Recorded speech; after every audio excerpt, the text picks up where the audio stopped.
आज आपण मैंने भिड माध्यम देखा पाइबे कि भारत सरकार द्वारा हर घर तिरंगा अभियान चली। तो यह अधीन जदि आपमती हर घर तिरंगा सर्टिफिकेट बनवाई चाहूँगी आपंकर ना केमी आपने ऑनलाइन करेंगे आसतु देखा भिड माध्यम चलते भिडियो स्टार्ट करा जब आप चैनल को नुआ देखुं आम चैनल को एवं सब्सक्राइब करूँ एमती नुआ नुआ इनफॉर्मेटिव वीडियो देखा। तो से आपंकर फोन हो कि कंप्यूटर जेकोसी गोटे ब्राउजर सर्च करूँ हर घर तिरंगा। हर घर तिरंगा लिखिक सर्च कलापर आपण सामने यही जो प्रथम लिंक टी शो होची ताहारी ऊपर क्लिक करूँ। जमीती आप क्लिक करेंगे आप आसीजे हर घर तिरंगा.com ऑफिशियल वेबसाइट। ये वेबसाइट लिंक डिस्क्रिप्शन बॉक्स अच्छी आपको क्लिक करके वेबसाइट को आसीपारे। तो यहाँ आसला आप देखिपे हर घर तिरंगा 9 अगस्त टू 15 अगस्त 2024 तार सर्टिफिकेट केमी बनई पारे। तो यार स्टेप बाय स्टेप प्रोसेस एठारे दिया जाइए। जेमिति प्रथम स्टेप आपणकर नेम मोबाइल नंबर कंट्री एवं स्टेट नेम देवे। देन सेकेंड स्टेप रे आपणकर पिक्चर क्लिक करने पड़ो एवं थर्ड रे रही अपलोड मीडिया। तो प्रैक्टिकली चलतु देखा केमी आपड़ करेंगे से आपठारे अपलोड सेल्फी उपर क्लिक करूँ तापर नेक्स्ट उपर क्लिक करेंगे।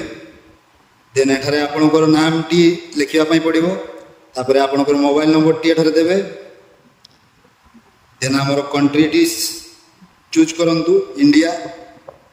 तापर आपणकर जो स्टेट टी रही है सिलेक्ट करूँ। तो मु ओडिशा सिलेक्ट कर अपलोड सेल्फी उपर क्लिक कर दिंतु। तापर पेज रे आपण माने जेमिति कि देखिबा पाउथिबे upload selfie or picture and share it with your loved ones. एठारे आपण निजर सेल्फी किबा कोनोसी पिक्चर को अपलोड करिवे।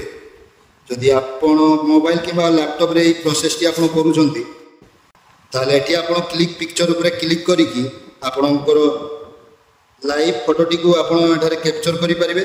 नले आपणकर ब्राउजर फाइल जे क्लिक करिकि आपणकर सेव थिया फोटो को मध्य आपण एठारे अपलोड करि परिबे। फोटोटी अपलोड कला परे सेही फोटोर तळे आपण माने जेमिति कि देखिबा पई पाउथिबे आपणको सेही फोटो ऊपर #हरघरतिरंगा वन्स अगेन्स्ट लेखा होई आसीजो। तो फोटोटी आपणकर अपलोड होला परे सिंपली आपण सबमिट रे क्लिक करंतु। तो जेमिति सबमिट रे क्लिक करचंती आपणकर सेही फोटोटी एठारे शो करिवो।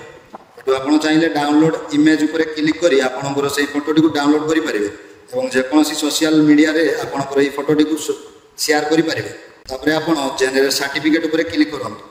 तो जेमिति आपण जनरेट सर्टिफिकेट उपर क्लिक करूचंती आपण माने देखिबा पई पाउथिबे आपणकर सर्टिफिकेट एठारे जनरेट होई जिवो। एही सर्टिफिकेट रे आपणकर नाम मध्ये एटा शो करूची। एटारे आपण चाहिए डाउनलोड आइकन रे क्लिक करी डाउनलोड करि पारंती। ता सहित आपण माने एठारु शेयर मध्ये करि परिबे। तो जेकोसी सोशल मीडिया रे एही सर्टिफिकेट टी को शेयर मध्ये करि परिबे। तो एमिति प्रोसेस आपणकर हर घर तिरंगा सर्टिफिकेट टी को बनै डाउनलोड करि परिबे।